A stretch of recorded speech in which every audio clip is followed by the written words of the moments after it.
Halo, shalom semuanya. Oke, langsung aja ya. Logos atau firman atau dafar dalam bahasa Ibrani ini sudah dikenal sejak lama, sudah ada di dalam tanah atau perjanjian lama. Dafar bisa menunjuk ke sabda atau perkataan.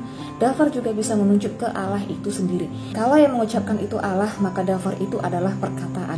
Jadi logos ini sudah ada sejak perjanjian lama, tapi banyak kali versi pemahamannya tentang logos ini, terkhusus di dalam dunia filsafat. Banyak versi logos oleh filsuf-filsuf Yunani, ya bisa dicek-cek aja lah ya, terlalu panjang kalau dijelaskan semuanya. Kadang-kadang pemahaman mereka itu abstrak ya. Oke, kita sebut aja Stoa, di mana filsafat Stoa menekankan bahwa logos hanyalah suatu akal yang bersifat ilahi yang mengatur dunia dan bukanlah suatu pribadi. Filsuf Stoa inilah yang dihadapi Paulus, sang filsuf Kristen kita, di sidang Areopagus di Athena. Baca di Kisah Rasul 7 ya. Paulus dibilang peleter. Guys, tau nggak, kemarin juga aku dibilang peleter oleh seseorang, orang Trinitas. Jadi emang dia itu mirip sama pemikir-pemikir Yunani yang percaya banyak dewa ya, yang bilang Paulus itu peleter. Mereka juga bingung kan, sama kayak si kawan tadi bingung ya, ajaran apa yang kau ajarkan, kata ahli-ahli filsafat besar itu kepada Paulus kan. Ya gitulah, terbiasa pahamnya Helenis, percaya ada pribadi 1, 2, 3. Jadi ketika diajarkan tentang Allah Esa, the one God, itu mungkin agak shock gitu ya. Dan jangan salah, Yahudi pun itu banyak yang lunak sama ajaran-ajaran luar. Yahudi sendiri pun itu ada yang terkontaminasi sama Helenis. Nah, menurut Stoa, logos adalah kekuatan yang memberikan makna kepada dunia, membuat dunia menjadi teratur, yang menggerakkan dunia dan membuatnya tetap bergerak dalam keteraturannya yang sempurna. Logos menurut Philo, nah ini agak penting ya, karena bapak-bapak gereja itu banyak yang berbias ke Philo. Philo ini seorang Yahudi Helenistik yang hidup antara tahun 20 sebelum Masehi sampai 50 Masehi, seorang Yahudi di Alexandria yang juga memakai istilah logos. Ia menggabungkan pemikiran perjanjian lama dan filsafat sebagai the second God atau God in action. Ia melihat logos sebagai perantara antara Allah yang transenden dengan dunia materi yang nyata. Just perantara doang. Nah, bagi Philo, logos adalah Theos Deuteros atau Allah kedua. Ini hampir mirip dengan Trinitas, bukan hampir mirip ya, memang mirip sih ya, bahwa logos adalah pribadi yang kedua yang datang katanya. Dan gak mungkin si Allah Bapa itu masuk ke dunia materi menjadi manusia. Nah, jadi sebenarnya gak jauh beda ya pemahamannya sama kayak Unitarian modern, contohnya kayak Pak Beni Irawan CS. Trinitas terbentuk dari filsafat Yunani dan Platonik. Trinitas bukan bersumber dari wahyu ilahi tapi filsafat dunia. Plato adalah filsuf yang dianggap terbesar dari semua filsuf Yunani. Bapak gereja itu banyak yang terkontak sama pemikiran-pemikiran filsuf Yunani. Plato percaya bahwa semua agama kuno memiliki 3 Allah. Definisi Plato tentang Allah adalah Allah yang pertama merupakan Allah yang tertinggi dalam alam semesta, Allah kedua disebut jiwa dari semesta alam, dan Allah ketiga disebut roh. Pada abad keempat sebelum Masehi, Aristoteles menulis segala sesuatu adalah 3 dan ketiga adalah semua. Nah, masih banyak ya sebenarnya ya, cuman saya kejaran sama durasi di sini, dimana memang sudah jadi brand agama-agama kuno Allah itu ada 3. Nah, yang nggak heran konsep aneh kayak gini, tres persona una substantia, 3 pribadi 1 hakikat, atau 3 pribadi yang berbeda dalam dengan satu bahan, ini dibilang Servetus mirip makhluk Cerberus ya, makhluk mitologi. Yohanes hidup di zaman di mana banyak berkembang filsafat-filsafat Yunani tentang kealahan termasuk logos. Jadi Yohanes hadir untuk mengcounter dan menjelaskan siapa logos ini yang keteologiannya berangkat dari perjanjian lama ya. Bukan kayak tuduhan muslim logos Yohanes itu dari Helenis. Jadi Trinitarian itu nggak usah lagi bertanya kenapa Yohanes nggak memakai kata Bapa kalau memang Bapa itu yang datang menjadi manusia. Ya, soalnya ada pertanyaan kayak gitu. Nah, sudah dijelaskan di sini kan. Jadi logos di dalam kerangka pikir Yohanes itu siapa? Perhatikan, 1. Di dalam psikologi Ibrani, ucapan seseorang dianggap dalam pengertian tertentu sebagai sebagian dari seorang pembicara yang memiliki keberadaan sendiri yang nyata. Maka ucapan atau firman Allah dalam Alkitab adalah pernyataan dirinya sendiri. Ini yang selalu aku bilang ya, kita tuh harus masuk ke polanya Ibrani, bukan pola-pola Yunani, pola Batak, Indo, Jawa, atau ya terserahlah. Kedua, paham Ibrani itu bukan kayak paham Yunani yang bisa mempercayai sesuatu yang abstrak di luar sana. Saya udah jelaskan sedikit ya di video yang sebelumnya.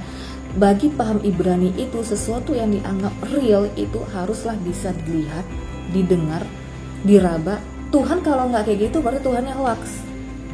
Makanya Filipus nanya di mana Bapak. Bapak kalau nggak begitu memenuhi persyaratan seperti itu, Bapak itu hoax. Jadi Bapak Trinitas itu Bapak hoax. Makanya di 1 Yohanes 1 ditulis apa yang telah ada sejak semula, yang telah kami dengar, yang telah kami lihat dengan mata kami, yang telah kami saksikan dan yang telah kami raba dengan tangan kami tentang firman hidup. Itulah yang kami tuliskan kepada kamu. Kenapa bisa jadi real? Ya karena sudah jadi daging. Yohanes 1 ayat 14, tapi di terjemahan LAI dibuat jadi manusia. Bukti ketiga, cus kita ke parsing Yohanes 1, dan di sini kita mau lihat kejujuran Trinitas. NRK en hologos kai ologos en prostonteon kai theos en hologos. Oke, kita lihat di sini ya. Jadi di sini kalau Anda mau berbantah-bantahan, Anda bantah interlinear, bukan bantah saya, kecuali Anda punya interlinear sendiri yang sudah dikonsilikan yang beda dengan ini. Logos, noun, nominatif, singular, maskulin, kata benda tunggal. Lalu theon, akusatif singular maskulin. Akusatif itu objek langsung ya, juga singular atau tunggal. Ini theos, noun, nominatif, singular, maskulin, kata benda tunggal. Jadi semuanya tunggal di sini. And then sekarang kita masuk ke pros. Ini yang paling penting, kalimat bersama-sama dengan Allah. Kita lihat definisi pros ini apa. Untuk keuntungan dari, di, dekat, oleh, menuju, dengan, sehubungan dengan.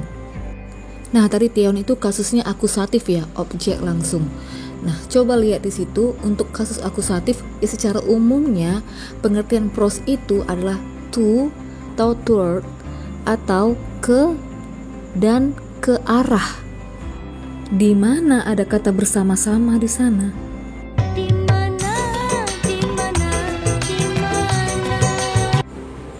Hologos. Ini pasti udah banyak yang tahu lah ya. Ini pakai kata sandang. Kalau bahasa Inggris itu sama kayak the. Bahasa Indonesia itu sang. Jadi ini bukan perkataan aja, tapi juga sang kata atau sang yang berkata-kata itu. Dia sang logika, sang sabda itu. Intinya kata sandang atau definite artikel ini menunjuk pribadi, noun maskulin atau he. Kemudian yang kedua, yang sering jadi delu halu netizen di alinea kedua katanya karena ada tonteon. Ini dibilang kalau logos atau firman bersama-sama dengan Allah yang adalah Bapa itu. Nah, menurut Trinitarian, logos atau firman di sini sehakikat dengan Allah atau Bapa. Iya Allah katanya, tapi bukan Bapa. Nah, banyak kali Allah ya kan, kamuflasenya yang hakikat lah, ousia lah. Nah oke, sekarang kita perhatikan, dan ini penjelasan yang paling sederhana yang saya kasih ya guys. Aku ini bukan pakar Yunani ya, tapi yang aku sampaikan ini juga pasti disetujui oleh teolog. Nah yaitu biasanya setiap kata yang punya kata sandang di akhir kata itu mengalami perubahan. Contoh kayak gini bisa kita lihat ya, itu ada bentuknya singular dengan kasus nominatif, genetif, datif, akusatif. Nominatif ini kata benda yang menempati posisi sebagai subjek ya. Terus kalau genetif ini menyatakan sumber, asal usul atau milik. Terus kalau datif ini menempati posisi sebagai objek nggak langsung. Kalau akusatif ini objek langsung. Nah jadi kita lihat tuh singular atau tunggal maskulin dengan kasus nominatif ho logos. Nah, singular dengan kasus genetif maskulin tou logo. Jadi itu mirip ya, tou di belakangnya itu pun jadi kayak o gitu juga. Nah gitu juga dengan singular maskulin datif tou logo. Nah gitu juga dengan singular akusatif maskulin ton logon. Nah jadi karena ton di belakangnya juga jadi on logon gitu ya. Ya kira-kira gitulah sederhananya, murahnya untuk ngejelasin. Jadi inilah kira-kira perubahan bentuk tadi. Gitu juga dengan tonteon. Jadi ini cuma masalah ya bentuk tata bahasanya emang begitu. Ada lagi problemnya. Kita buka satu-satu ya. Di alinea 3 theos nggak pakai kata sandang. Nah, kalau pakai kata sandang hotheos, maka itu adalah pribadi. Itu disebut kata benda artikular yang nunjukin identitas. Karena nggak pakai kata sandang, maka itu kata benda anarthrous alias nunjukin kualitas atau karakter. Kalau hanya bersifat ilahi, yang dipakai adalah theos. Soalnya ada yang bilang ini hanya bersifat ilahi. Gitu. Walaupun theos di sana nggak pakai kata sandang, tapi theos di situ dalam kerangka pikir Yohanes ini itu sama dengan tonteon. Di Roma 8 ayat 33 itu ditulis theos odikaion, Allah yang membenarkan mereka. Nah, di situ Rasul Paulus nggak memakai kata sandang di depan kata theos atau Allah. Nah, dalam hal ini dia tuh nggak bicara tentang identitas Allah, tapi tentang karakter atau kualitas Allah yang membenarkan orang-orang percaya. Jadi menurut aku sih ini nggak ada masalah ya. Waktu si Yohanes bicara tentang kualitas atau karakter, yaitu menunjuk kepada si hotheos itu, yang menunjuk kepada tontion itu, gitu. Jadi no problem lah. Nah, jadi kita rangkai aja langsung dari interlinearnya ya. Ini nggak pakai tafsir-tafsir. Pada mulanya adalah firman. Firman itu menuju atau ke arah Allah. Kemudian Yohanes mempertegas lagi, firman adalah Allah itu. Nah, di situ semua kata benda tunggal. Di mana jamak? Di mana jamak pribadi-pribadinya?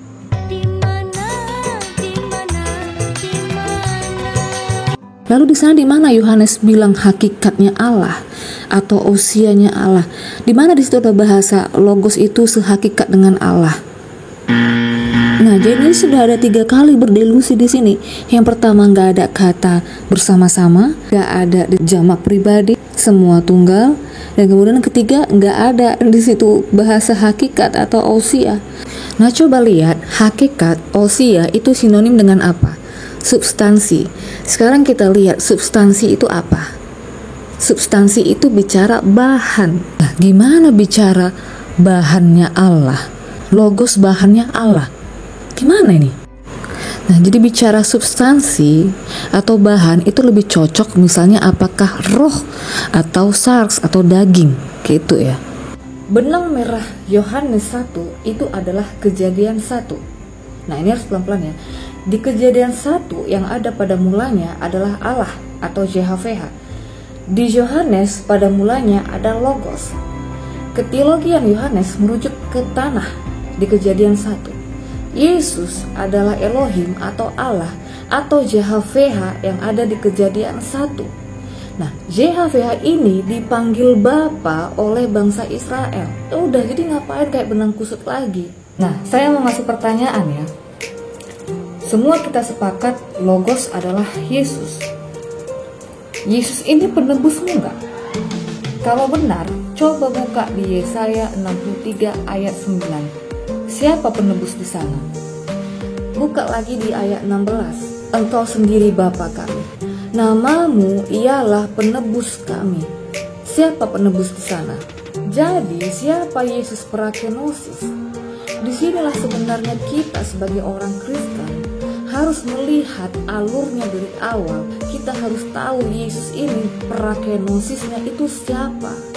Karena ini tokoh sentralnya, ini yang paling penting.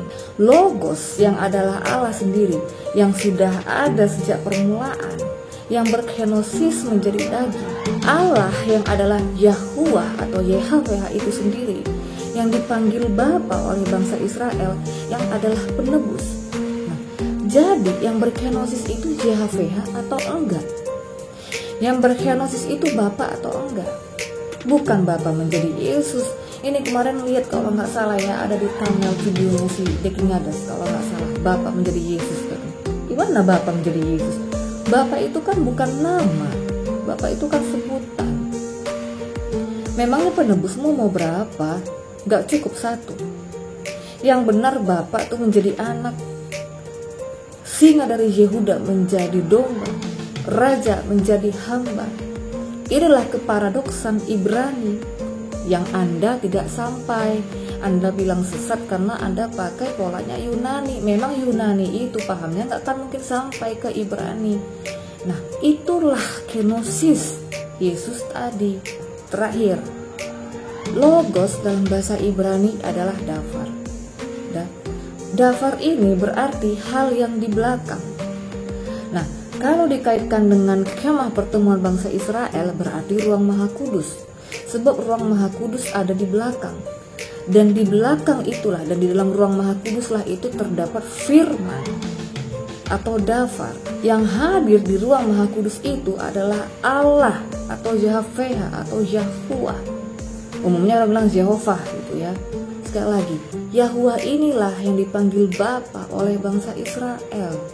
Nah, selama ini untuk ke sana, ke ruang Maha Kudus itu harus memakai perantara imam. Yesus juga sering memakai term Bapa dan Anak ya di dalam penginjilannya, di mana anak jadi perantara. Setelah tirai bait Allah terbelah dua waktu Yesus terjadi gempa bumi, maka nggak ada lagi perantara, sama sekali nggak ada lagi perantara. Kita langsung punya akses ke Allah, kita langsung punya akses ke Bapa langsung. Karena Yesus, Sang Logos, si dafar ini tadi adalah Bapa itu sendiri. Oke, thanks semua. Jesus bless us.